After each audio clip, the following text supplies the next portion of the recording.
Good morning. आज हम लोग फोर्स शुरू करने वाले हैं, जो कि टेक्निकल में सबसे बेसिक आपका है। कुछ बेसिक नॉलेज जैसे यूनिट्स, मास वगैरह तो आप लोग देखे थे, वेक्टर। ठीक है, मेन मुद्दे पे हम लोग आते हैं कि फोर्स, जिसको जो कि मैकेनिक्स में हम लोग को पूरा डील करना है। मैकेनिक्स का जब आप डेफिनेशन ही बताए थे, तो मैकेनिक्स का डेफिनेशन में क्या बताए थे? मैकेनिक्स ब्रांच ऑफ साइंस या branch of engineering which deal with forces and it's effects. तो फोर्स क्या होता है वो हम लोग जानेंगे, तभी ना उसका इफेक्ट कैसे कैसे होता है वो पता कर पाएंगे। तो बेसिक चीज है, फोर्स को अच्छे से समझेंगे। बहुत आसान है, खाली इसको समझना है। ये आसान है, तो जितने अच्छे से समझेंगे और आसान लगेगा। तो देखते हैं कि फोर्स क्या होता है। हर जगह हम लोग फोर्स का उपयोग करते हैं। तो डिफाइन कैसे करेंगे फोर्स को? तो फोर्स को डिफाइन कर सकते हैं कि एनीथिंग या any action which tends to change the state of rest और change the state of motion. Anything और any action which try to change the state of rest और change the state of motion is called force और known as force. ऐसा कोई भी action हमारे द्वारा या किसी बॉडी के द्वारा किया जाता है जो कि किसी वस्तु के स्थिरता को, स्टेट ऑफ रेस्ट को या स्टेट ऑफ मोशन को चेंज करने का कोशिश करता है, उसको हम लोग फोर्स कहते हैं। एनी एक्शन, सपोज दैट, आप डेफिनेशन लिख देते हैं आपका, any action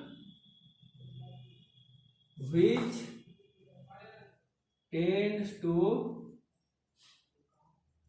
changes the state of rest or a state of motion is known as force।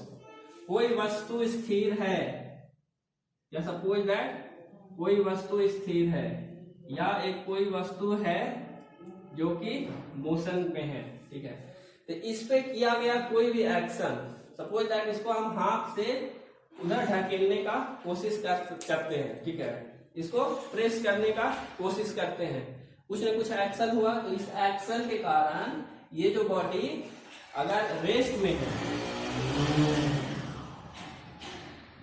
State of rest में है, अब इसमें हम कुछ चेंजेस लाने का कोशिश करेंगे। तो चेंजेस लाने कैसे? कुछ न कुछ इस पे काम करेंगे, कुछ कार्य करेंगे, या इसको पुश करने का कोशिश करेंगे, पुल करने का कोशिश करेंगे।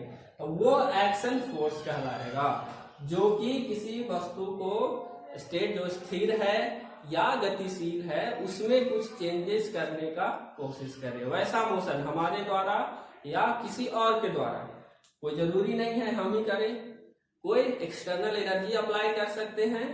ठीक है, कोई मशीन के द्वारा इस पे हम लोग स्टेट ऑफ रेस्ट या स्टेट ऑफ मोशन को चेंज करने का कोशिश कर सकते हैं। तब उस केस में हम कहेंगे कि उस मशीन द्वारा इस पे कुछ न कुछ फोर्स लगाया गया। अगर हम कोई एक्शन करेंगे तो कहेंगे कि हाँ, हमारे द्वारा कुछ न कुछ इस पे फोर्स लगाया गया। ठीक है, कब? जब इसके वास्तविक स्थिति, जो इक्विलिब्रियम का स्थिति जिसको हम लोग बोलते हैं, स्टेट ऑफ रेस्ट, अगर इस पे स्टेट ऑफ रेस्ट में है तो मान लेते हैं कि इक्विलिब्रियम में है, इस पे कुछ नहीं हो रहा है। मगर हम जैसे ही कोई एक्शन इस पे करते हैं, इसमें कुछ चेंजेस होता है या चेंजेस होने का कोशिश करता है, तो उसको हम बोलते हैं कि इस पे कोई ना कोई फोर्स लगा। तो force may be defined as any action that tends to change the state of rest और state of motion of body. ठीक है, इसको हम लोग फोर्स कहेंगे। फोर्स को रिप्रेजेंट कैसे करते हैं? हम लोग को पढ़ना है रिप्रेजेंटेशन ऑफ फोर्स। और फोर्स को हम लोग 4 तरीके से रिप्रेजेंटेशन कर सकते हैं, और वही 4 तरीका कैरेक्टरिस्टिक्स ऑफ फोर्स भी कहलाता है। जैसे जो भी बॉडी लिए थे, ये एक बॉडी लिए थे, इस पे मान लिया हम कोई एक्शन किए, उसको हम एक लाइन के द्वारा दर्शाए कि इस पे F फोर्स हम लगा रहे हैं, कोई एक्शन हम इस पे कर रहे हैं, कोई X फोर्स हम इस पे लगा रहे हैं, तो कोई एक्शन हो रहा है। तो हम जान रहे हैं कि कोई ना कोई फोर्स लग रहा है, कुछ एक्शन लगा रहे हैं, इसमें चेंजेस लाने का कोशिश कर रहे हैं, तो कुछ ना कुछ फोर्स लग रहा है। अब इसको रिप्रेजेंट कैसे करेंगे, मतलब समझेंगे कैसे? हम तो समझ गए कि फोर्स लगा है, मगर किसी और को कैसे समझाएंगे कि इस पे फोर्स लग रहा है, तो उसी को हम लोग बोलते हैं representation of force. Representation of forces, ठीक है। फोर्स को कैसे हम लोग दर्शाएंगे, ठीक है। तो फोर्स को हम लोग 4 तरीके से दर्शाते हैं, और यही 4 तरीका जो दर्शाने का फोर्स है, ठीक है, उसको हम लोग कैरेक्टरिस्टिक्स ऑफ फोर्सेस भी बोलते हैं, ठीक है। एक एक करके देखते हैं कि 4 कौन कौन सा तरीका है किसी फोर्स को दर्शाने का। तो सबसे पहले तो मैग्नीट्यूड नंबर 1, फोर्सेज यही लिख देते हैं, और कैरेक्टरिस्टिक्स ऑफ फोर्स। फोर्स को किस तरह से दर्शाया जाता है या उसका गुण क्या होता है।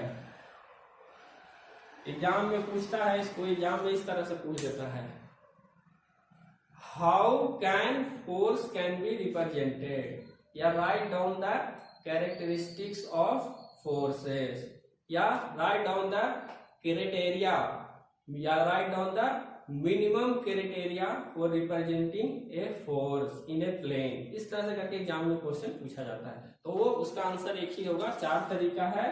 तो पहला कैरेक्टरिस्टिक्स या रिप्रेजेंटेशन का तरीका मैग्नीट्यूड होता है, ठीक है ना। फोर्स को हम लोग किसी न किसी मैग्नीट्यूड से दर्शाएंगे। दूसरा क्या होता है, डायरेक्शन, किसी न किसी दिशा, जिस ओर फोर्स लग रहा है उस दिशा में दर्शाएंगे। और तीसरा होता है पॉइंट्स ऑफ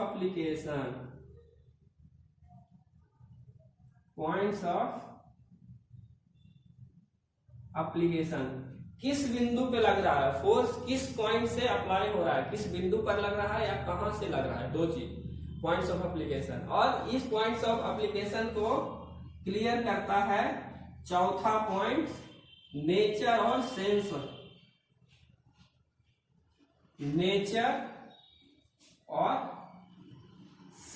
ऑफ फोर्स, ठीक है। इसको क्लियर, पॉइंट्स ऑफ एप्लीकेशन को ये चौथा पॉइंट और क्लियर कर देता है। एक एक करके देखेंगे कि मैग्नीट्यूड क्या है। मान लिया एक फोर्स, एक कोई बॉडी है, कोई भी रिजिड बॉडी एक है, एक कोई स्पेस है,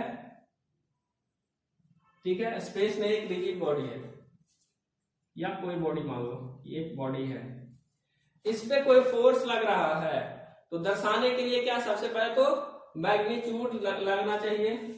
मान लिया कि कोई जो फोर्स है आपका, जैसा कि बताया ये स्टेट ऑफ रेस्ट में है, इसको चेंज करने का कोशिश किया, ये कोई बॉडी है उसको चेंज करने का कोशिश किया, या हम इसको पुल कर रहे हैं, ठीक है। तो इस पे कोई एफ फोर्स लग रहा है, तो एफ फोर्स का मैग्नीट्यूड कितना है, वैल्यू कितना है इसका, फोर्स का वैल्यू कितना है, 10 न्यूटन है, 20 न्यूटन है, 30 न्यूटन है, कितना लग रहा है, अमाउंट न्यूमेरिकल अमाउंट, उसी को हम लोग बोलते हैं मैग्नीट्यूड, कितना फोर्स लग रहा है। डायरेक्शन, किस डायरेक्शन में लग रहा है, सपोज दैट ये एक्स वाई प्लेन है, ये आपका जो एक एक्स और वाई प्लेन में ये बॉडी है, तो ये जो फोर्स लग रहा है किस डायरेक्शन में लग रहा है, तो ये एक्स डायरेक्शन मान लेंगे और ये वाई डायरेक्शन बॉडी का मान लेंगे। अब ये देखो, ये जो फोर्स लग रहा है ये एक्स के थ्रू कोई एंगल बनाएगा, या फिर ये वाई है, इस वाई के थ्रू कोई एंगल बनाएगा, तो उसका डायरेक्शन का पता लगेगा।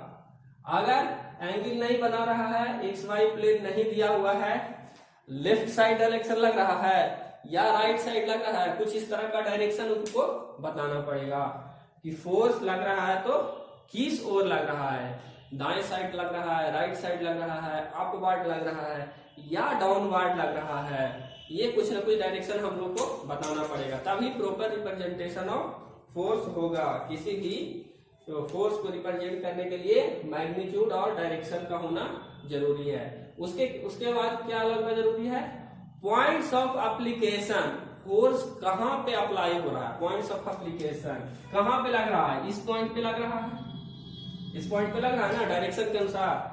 अगर ये एरो इस ओर दिया हुआ है और लाइन बॉडी पे यहाँ पे जा रहा है तो इस ओर लग रहा है, तो पॉइंट्स ऑफ एप्लीकेशन उसको बोला जाता है कि फोर्स वहां पे लग रहा है, यहाँ पे बॉडी पे ये एक्ट कर रहा है, तो पॉइंट्स ऑफ एप्लीकेशन। अब इस पॉइंट्स ऑफ एप्लीकेशन को और क्लियर करता है नेचर और सेंस ऑफ फोर्स। ये पुश करने वाला फोर्स है या पुल करने वाला फोर्स है। तो अगर हम इसको इस ओर से लगाते हैं तो इसको पुश करेगा, उधर की ओर ढकेलेगा। मगर यही फोर्स का अगर हम डायरेक्शन चेंज कर देते हैं, इस फोर्स का अगर हम डायरेक्शन चेंज कर देते हैं, डायरेक्शन इस ओर कर देते हैं, ठीक है, फोर्स वही है, मैग्नीट्यूड वही है, डायरेक्शन आपका बदल गया। पॉइंट्स ऑफ एप्लीकेशन जो यहाँ था हम इसको यहीं पे रख देते हैं, पॉइंट्स ऑफ एप्लीकेशन यहाँ नहीं, पॉइंट्स ऑफ एप्लीकेशन यहाँ टेल पे कर दिए, ठीक है, कि फोर्स जो अप्लाई कर रहा है रिजिड बॉडी पे यहाँ पे। अब इसका नेचर क्या हो गया, अब खींचने वाला नेचर हो गया, ये फोर्स इसको इस ओर खींचेगा तो इसको बोलेंगे पुल। सेंस ऑफ क्या हो गया, सेंस ऑफ फोर्स या नेचर ऑफ फोर्स क्या होगा, ये पुल टाइप का हो गया।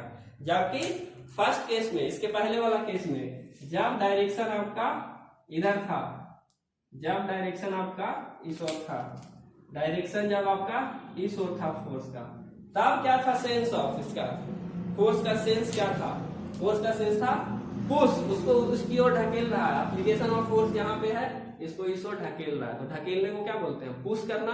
खींचने को क्या बोलते हैं, पुल करना, ठीक है। तो ये चार चीज जरूरी होता है, इसी को हम लोग बोलते हैं कैरेक्टरिस्टिक्स ऑफ फोर्स या रिप्रेजेंटेशन ऑफ फोर्स, ठीक है। तो फोर्स को रिप्रेजेंट करने के लिए या फोर्स का कैरेक्टरिस्टिक्स कितने प्रकार का होता है, 4 प्रकार का होता है। मैग्नीट्यूड चाहिए, डायरेक्शन चाहिए, पॉइंट्स ऑफ एप्लीकेशन चाहिए, कहां पर लग रहा है फोर्स, कहां से लग रहा है फोर्स, और चौथा फोर्स का नेचर क्या है, पुल है या पुश है। ये चीज हम लोग को जानना जरूरी होता है। अगर कोई फोर्स कंसीडर कर रहे हैं तो फोर्स क्या है आप लोग जानते हैं, फोर्स एक वेक्टर क्वांटिटी है, इसमें मैग्नीट्यूड भी होता है और डायरेक्शन भी होता है। मैग्नीट्यूड और डायरेक्शन दोनों है तो वेक्टर क्वांटिटी हो गया फोर्स। वेक्टर में पढ़े थे कि जो वैसा क्वांटिटी इसमें मैग्नीट्यूड और डायरेक्शन दोनों हो, उसको हम लोग क्या बोलते हैं, वेक्टर क्वांटिटी। तो जब हम फोर्स को रिप्रेजेंट कर रहे हैं तो इसमें देख रहे हैं क्या मैग्नीट्यूड भी है और डायरेक्शन भी है, तो ये एक वेक्टर क्वांटिटी है, ठीक है। अब फोर्स का यूनिट क्या होता है, तो फोर्स को यूनिट क्या होता है बताइए, पढ़े होंगे 9th 10th में, ग्रेविटेशनल फोर्स पढ़े थे, न्यूटन में आता था। तो फोर्स का यूनिट न्यूटन होता है। यूनिट ऑफ फोर्स या कहें SI unit, SI unit of force is Newton. SI unit of force is, हाँ हम लोग फोर्स में थे, तो SI unit of force is Newton. याद रखिएगा, पूछता है force is a vector quantity और यूनिट क्या होता है उसका, न्यूटन होता है। न्यूटन मिला कैसे, थोड़ा सा बता देते हैं, जानकारी वाला चीज है, वैसे पढ़े भी होंगे बहुत सारे लोग, 10th में अगर फिजिक्स में पढ़े होंगे तो याद होगा। न्यूटन सेकेंड्स लॉ याद होगा, तो न्यूटन सेकेंड्स लॉ के अनुसार एक फॉर्मूला निकलता है, a force equal to M A, mass into acceleration. Mass का यूनिट क्या होता है किलोग्राम, एक्सेलरेशन का मीटर पर सेकेंड स्क्वायर, यही इक्वल टू होता है न्यूटन। कैपिटल एन से डिनोट करते हैं न्यूटन। न्यूटन एक वैज्ञानिक था, उसी के नाम पे इसका यूनिट न्यूटन रखा गया, न्यूटन के सेकेंड लॉ के अनुसार, ठीक है। तो ये भी याद रखिएगा कि किलोग्राम मीटर पर second square equal to newton होता है, ठीक है। अब ये तो ऐसा यूनिट का बात हो गया। अब हम लोग जब यूनिट्स पढ़ रहे थे पिछला क्लास में, तो आप सिस्टम ऑफ यूनिट भी देखे थे, कुछ कुछ याद है? 2-3 प्रकार का सिस्टम ऑफ यूनिट्स होता था। एक को बताए थे आपको MKS system of unit. System of unit जब हम लोग पढ़ रहे थे पिछला क्लास में, तो उसमें सिस्टम ऑफ 2-3 प्रकार का सिस्टम ऑफ यूनिट देखे थे। MKS देखे थे, CGS देखे थे, FPS देखे थे, और क्या देखे थे? SI यूनिट्स देखे थे। तो SI यूनिट्स में SI सिस्टम ऑफ यूनिट, जो सिस्टम इंटरनेशनल यूनिट है, उसमें फोर्स का यूनिट होता है न्यूटन। CGS में क्या होता है? CGS में KGF होता है। किलोग्राम फोर्स, ठीक है। तो KGF यूनिट होता है इसका, और 1 KGF इक्वल टू होता है 9.81 न्यूटन। याद रखिएगा, कहीं कहीं पे प्रॉब्लम में ना फोर्स को KGF में दिया हुआ रहता है, 10 KGF, 20 KGF, इस तरह से दिया हुआ रहता है।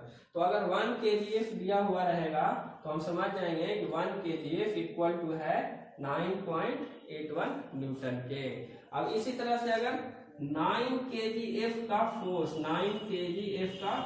फोर्स लग रहा है किसी पे, तो उसको हम 9 से मल्टीप्लाई कर देंगे, 9 इंटू 9.81 न्यूटन हो जाएगा। क्योंकि जब न्यूमेरिकल सॉल्व करेंगे हम लोग, तो SI यूनिट में कन्वर्ट करके फॉलो करेंगे हम लोग SI यूनिट। तो किसी किसी क्वेश्चन में कभी कभार कंफ्यूज करने के लिए यूनिट जो होता है, फोर्स का जो मैग्नीट्यूड होता है, वो आपका SI यूनिट में नहीं दे करके आपका MKS में या कभी कभी CGS में भी दे देता है। रेयर केस में इक्का दुक्का प्रॉब्लम है, ऐसे मोस्टली सब न्यूटन में ही रहेगा। किसी किसी केस में कंफ्यूज करने के लिए कि स्टूडेंट को याद है कि नहीं, स्टूडेंट समझा है बढ़िया से कि नहीं, कंफ्यूज करने के लिए, घुमाने के लिए इस तरह से प्रॉब्लम में दे देता है। तो ये जानकारी भी हम लोग को होना चाहिए। उसी तरह से एक CGS सिस्टम है, MKS तो समझिए, इसी तरह से एक CGS सिस्टम है। MKS को मेट्रिक सिस्टम भी बोलते हैं, MKS यूनिट ऑफ फोर्स क्या हो जाएगा? KGF, और 1 KGF इक्वल टू 9.8 न्यूटन। उसी तरह से CGS centimetre gram second. CGS system of unit में इसका यूनिट होता है, फोर्स का यूनिट होता है, unit of force is gram centimetre पर second square. G for gram, CM for centimetre, S for second, gram centimetre square. CGS में इसका यूनिट होता है, और ये इक्वल टू होता है, इसी को बोलते हैं डाइन, DYNE, डाइन बोलते हैं इसको।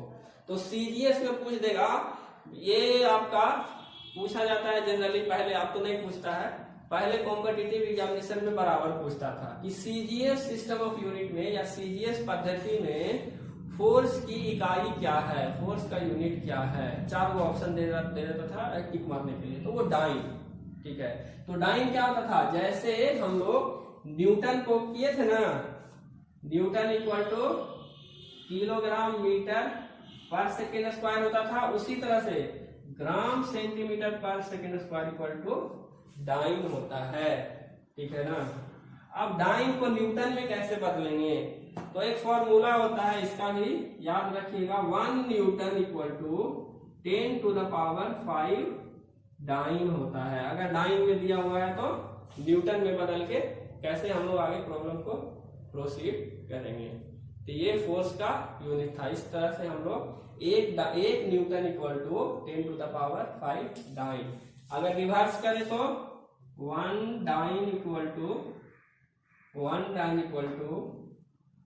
By 10 to the power 5 newton equal to 10 to the power -5 newton. इस तरह से हम लोग यूनिट कन्वर्जन कर सकते हैं, चाहे वो डाइन में हो, चाहे वो केजीएफ में हो। अल्टीमेटली हम लोग को न्यूटन में लाके आगे प्रोसीड करना है, या अगर जैसा क्वेश्चन में मेंशन रहेगा उस तरह से हम लोग को करना है। ये सब जानकारी रहेगा तो आसानी से हम लोग कर देंगे। ये था फोर्स। फोर्स किसको कहते हैं, डिफिनीशन हम लोग पढ़ लिए, रिप्रेजेंटेशन पढ़ लिए और फोर्स का यूनिट भी पढ़ लिए। आगे और क्या पढ़ना है?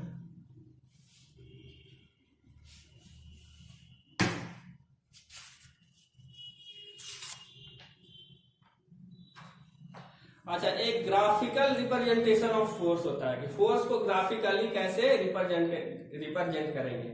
ऑन पेपर ड्राइंग में अगर हम लोग को पूछ दिया कि ग्राफ बना के फोर्स को रिप्रेजेंट कीजिए तो कैसे रिप्रेजेंट करेंगे।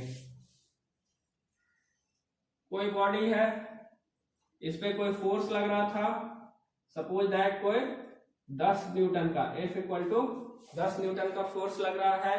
तो इसको रिप्रेजेंट करने के लिए क्या हम लोग डायरेक्शन दे दिए, कोई एक्सिस है, एक्सिस से कोई एंगल पे लग रहा है, थीटा एंगल पे लग रहा है, कोई फोर्स लग रहा है। डायरेक्शन मालूम है, मैग्नीट्यूड मालूम है, एप्लीकेशन मालूम है, यहाँ पे लग रहा है, सेंस मालूम है, सेंस कैसे इसको पुश कर रहा है, ठीक है।